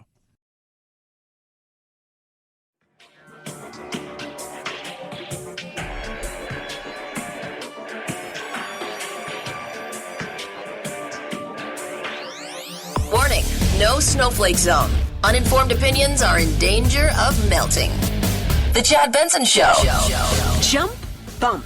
He jumped, he bumped. It didn't take long for sellers to post the books on eBay after the Dr. Seuss estate announced it would stop licensing and publishing those books because of their controversial imagery. But eBay has announced it's banning the resale of 6 out-of-print Dr. Seuss books, saying they violate its offensive material policy. But that hasn't stopped the online marketplace from keeping plenty of other controversial titles. A book by Adolf Hitler remains on the site. I brought that up when? A week ago? By Mein Kampf, tweeted it out. Yeah. A lot of stuff you can buy. You can buy Chairman Mao's Little Red Book. Buy all kinds of stuff. This is that bizarre woke world of not understanding. And I don't think we should cancel anything. I think the more you know, the better you are. But, Chad, it's offensive. Yeah, offensive material exists. Some, in context, you step back and go, okay, I see what this is all about. You know, they're going after his old cartoons, Dr. Seuss. So, he was a political cartoonist, very left. He was trying to make points in certain situations, and people don't understand nuance and context anymore. And they also judge everything based on today's standards, as if everybody, I love hearing people say, well, if I lived back then, no, it doesn't work that way. If you lived back then, chances are you wouldn't be the person you are now. You may be like everybody else. Oh, God, no. Yes. No, you put stuff out there. Offensive stuff is speech. Offensive stuff can be art. It can be a lot of different things. We've now decided that some things shouldn't be seen, some things shouldn't be heard. No, first of all, I love to know where it's coming from because it makes everything in life a little bit easier. So at least I know who you are now. If they're really that way, not how you take it. And people out there on the left are like, oh, God, the right overreacts. No, well, let me tell you something. I'm not on the uber right. I'm not. This is just insane. You know, you can go and buy Mein Kampf. You can go and get Communist Manifesto and many other things. And you should be able to do that. It's just so bizarre the way we pick and choose certain things. And somehow Dr. Seuss was part of it. And it was his people, right, that hold his legacy, essentially have his library. Who said, yeah, we're not going to print these anymore because people had brought it up and said, look how offensive some of these things are. And you're like, all right, whatever. But the fact that they're stopping the sales of it, it just goes to show you that people, it's all about the optics of something. Did I do good? Do people like me? It's crazy. It is. And we can't have an honest conversation, and you wonder why. People are out there more and more every single day, self-censoring themselves, which is scary that we're doing that. It shows that, hey, the people that want to shut you up are winning. You know what I say? Don't shut up. Be honest, be open, have conversations. It's crazy. Chad Benson Show.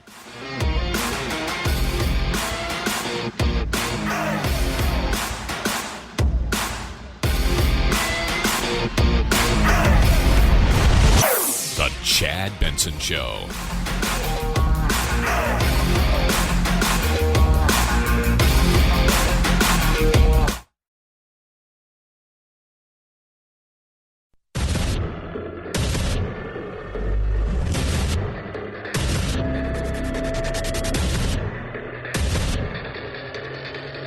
Independent thoughts, independent life.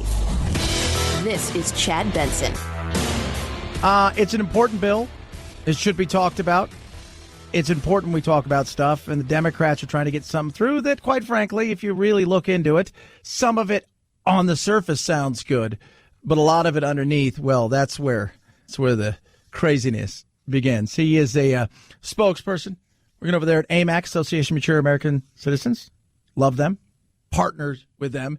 But he also served under Bush and Reagan and worked with Colin Powell. And let me tell you something. This guy's got it going on. Bobby Charles joins us now, and he's going to tell us why H.R. 1 is uncomfortable. Now, Bobby, some of the stuff in there, I think a lot of American citizens go, yeah, that seems like that's a good thing. But a lot of this stuff it's bait and switch to me. So break it down, H.R. 1, for the people, what exactly this is. Yeah, I think that people need to be aware that just because something is entitled for the people doesn't necessarily mean it's really for the people. It's like the Save America Act may end up actually being the Think America Act.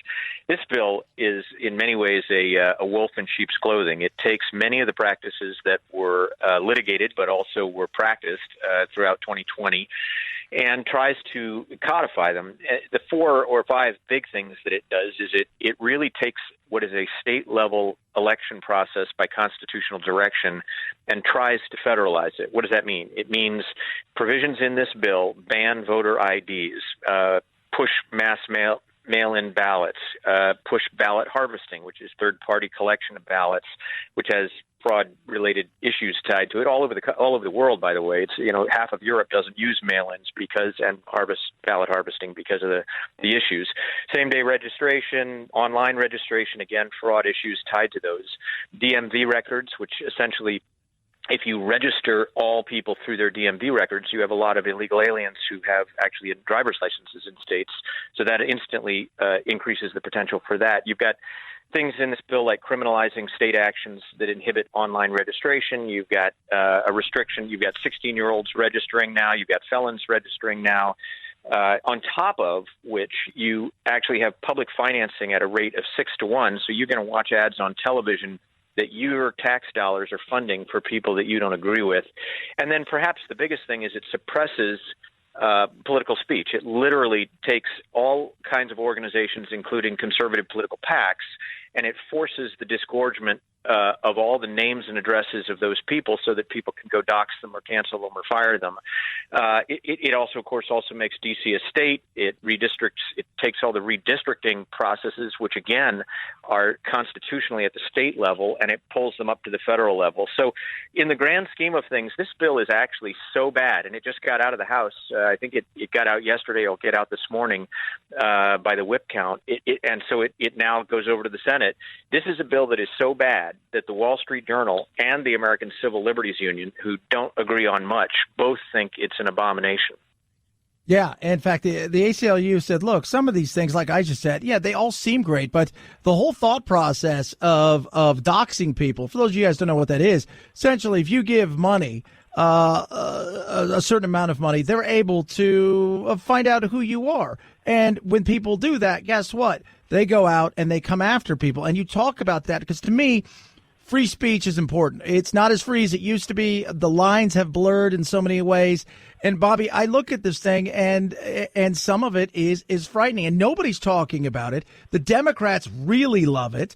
Independents, if you look into it, but the Republicans, there's nobody, is on board with any of this. And this is about as non-bipartisan as you're ever going to find. Well, and I think, this is the main point. And, I often talk about the AMAC generation. So that's folks over the age of 50. But actually, and anybody can go to amac.us and become a member and get all the benefits. It's not really just about those over 50. It's about preserving values like free speech, like free assembly, like freedom of worship, like Second Amendment rights, like the Fourth Amendment, the Sixth Amendment, the 10th Amendment. And what happens is these things tend to leak away like you've pushed a hole in the bottom of a bucket. These rights aren't generally taken overnight in one fell swoop. This bill really does two things that are highly objectionable. It unconstitutionally federalizes the electoral process. And you might say, well, that seems relatively harmless. Actually, it's not harmless. It's why the founders took all of these provisions and stuck them down at the state level where they're closest to the people of an individual state.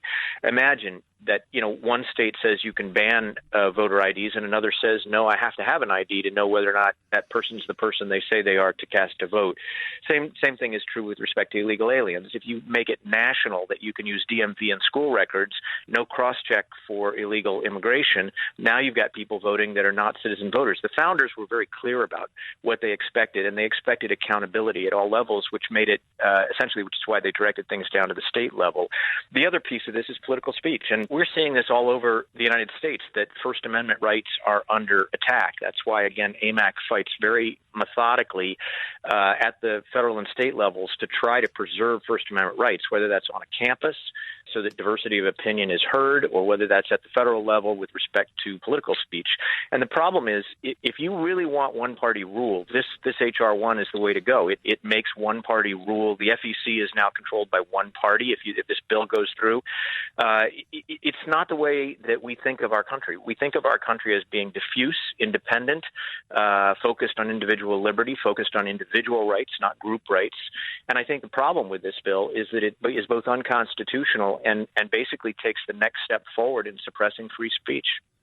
Absolutely. Talking to Bobby Charles, served with Reagan and Bush, 41 in the White House, Assistant Secretary of State under Colin Powell, and works with AMAC there. I think, like a lot of these things, we were talking about this earlier today, usually they wrap everything up and then they give it a pretty name. Like they call it the Save Penguins Act, and they put so many things in there, and $1 million goes to the penguins and $1 trillion goes to special interests. And then if you say, well, I'm not voting for this, they say, well, you hate penguins. They'll say, if you don't vote for this, it's because you don't care about the people. No, I care about the people. That's why you shouldn't vote for this.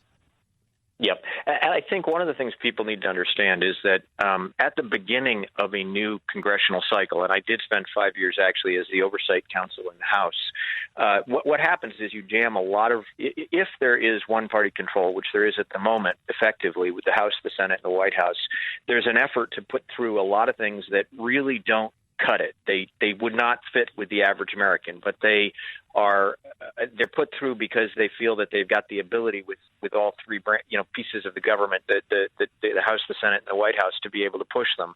And I think one of the things you're witnessing here, this bill is emblematic. It is uniquely bad, but it is emblematic of your penguin idea, because what's happening is the COVID-19 relief bill is sort of getting all the headlines, just like at the outset, impeachment got all the headlines. But behind the scenes, this bill is being moved. H.R. 127, which allows confiscation of firearms and it requires psychiatric tests in order to be able to buy a firearm. That's another one being pushed through on the House that was introduced by Sheila Jackson Lee.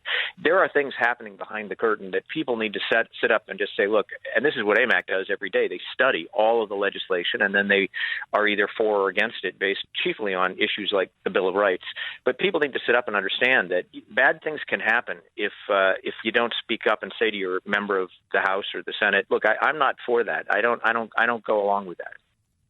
Yeah. Now let's talk about this. The chances getting through the Senate. The one thing I tell everybody is, and I said even after Georgia went horribly wrong, is there are 2, maybe 3 wild cards in the Senate. Joe Manchin being one, dead red state, blue guy, but he manages to survive, and they kind of like him, and he's kind of a bit of a wild card. And out here where I am in Arizona, which is the fact that we have got, Kyrsten Sinema, who is also the wild card. She's very independent, much different than she was, say, 5-10 years ago when she was super left of AOC.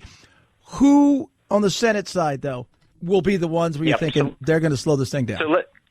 So let's talk about H.R. 1, which is the bill that we just described as a piece of bad legislation, and H.R. 127, which relates to taking away guns. That's a bad piece of legislation. And what's the block? Well, it's a 50-50 split in the Senate. Obviously, that means that if you ended up with a 50-50 vote on something, which they can do, for example, on reconciliation with a financially related bill, then Harris breaks the tie and it's a Democrat vote.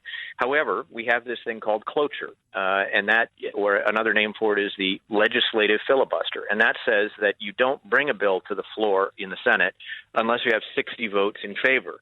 The tricky part here is that Schumer wanted to ditch that so that they could get the 50-50 on all bills. And McConnell and Schumer wrangled about this for quite a while, R's and D's, trying to figure out what would they do.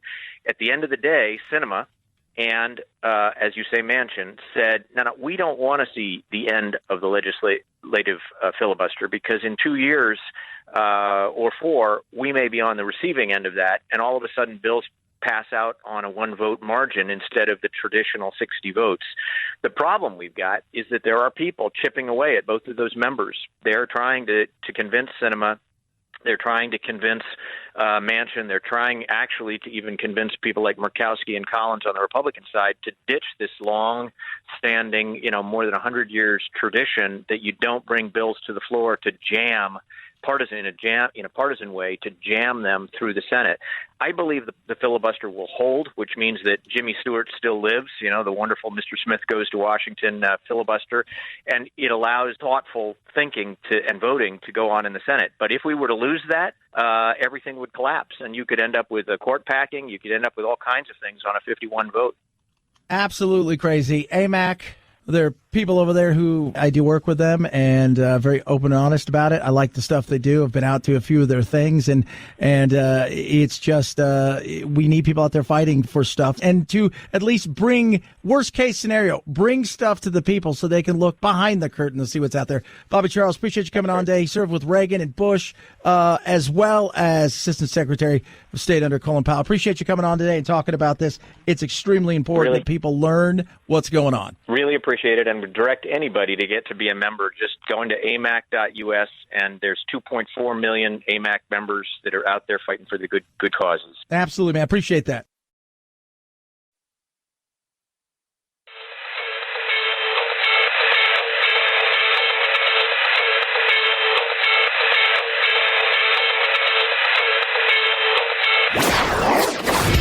Don't let the Washington Beltway strangle you. This is where the exhausted majority comes to refuel, realign, and reevaluate.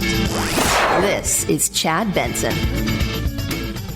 Prince Akeem is back. We are going back to America. Eddie Murphy, Arsenio Hall, and much of the original cast of 1988's Coming to America return for the sequel to the comedy classic, out today on Amazon Prime Video. Over on Disney Plus, My name is Raya. Raya and the Last Dragon stars the voice of Kelly Marie Tran, the animated film, the first from Disney to feature a Southeast Asian character. It's on Disney Plus and also in theaters, but even if you have a Disney Plus membership, it'll cost you $30 extra. And Sunday, call me Mac. Mank leads the nominees for the Critics' Choice Awards. You can watch that on the CW. Yeah, I don't know what I'm going to watch. I'll watch something this weekend. I probably will watch Coming to America. I got to be honest with you. Enjoy it.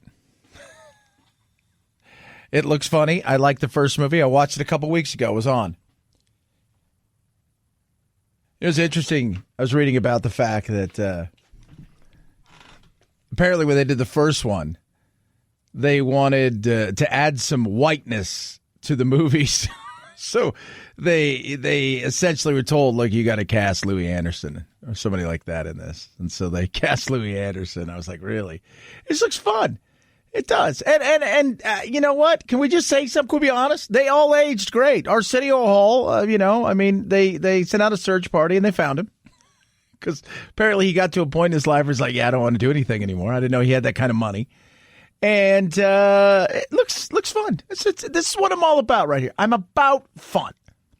Every once in a while, you got to turn stuff off. Every once in a while, you got to take a step back. Every once in a while, you got to say, all right, you know what? I don't always need to get involved in chaos and craziness because I think it happens too often.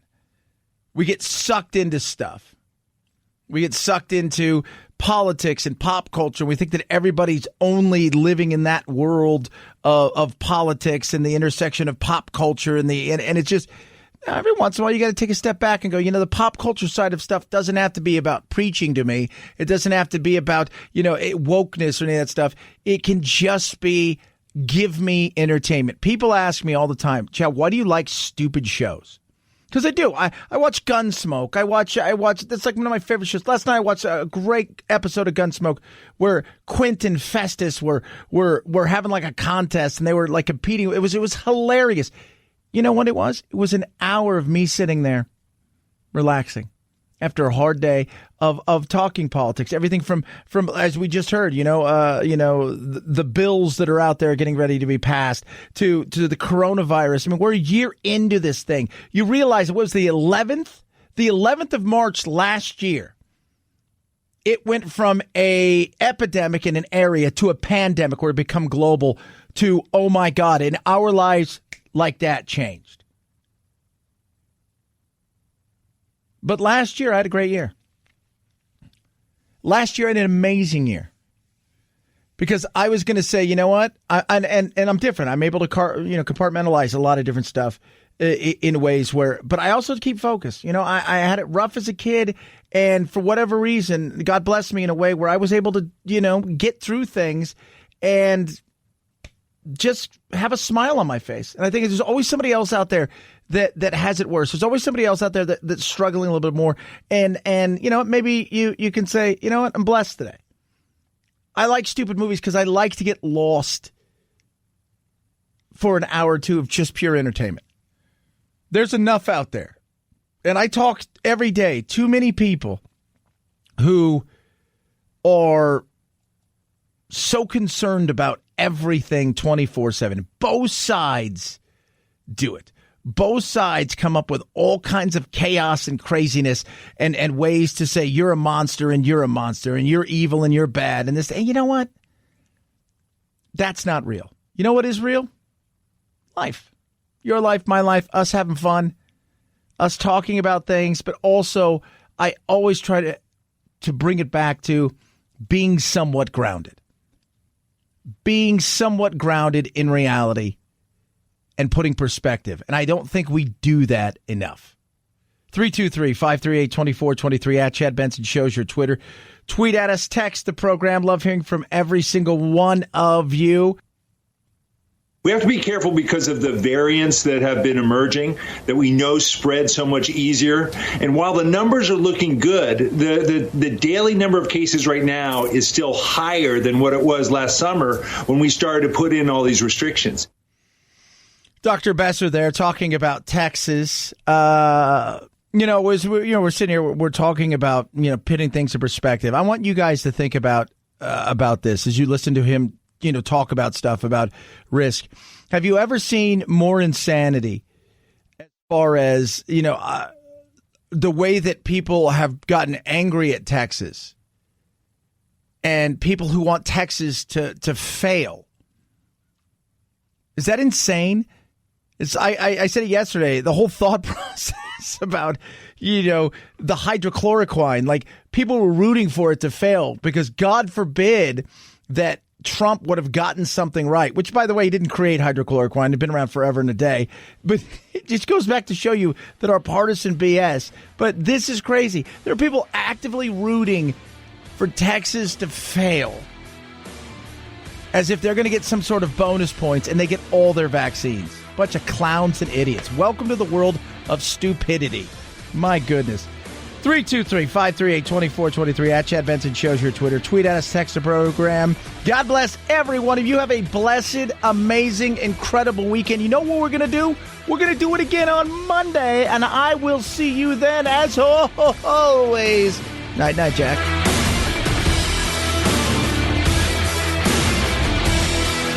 This is the Chad Benson Show.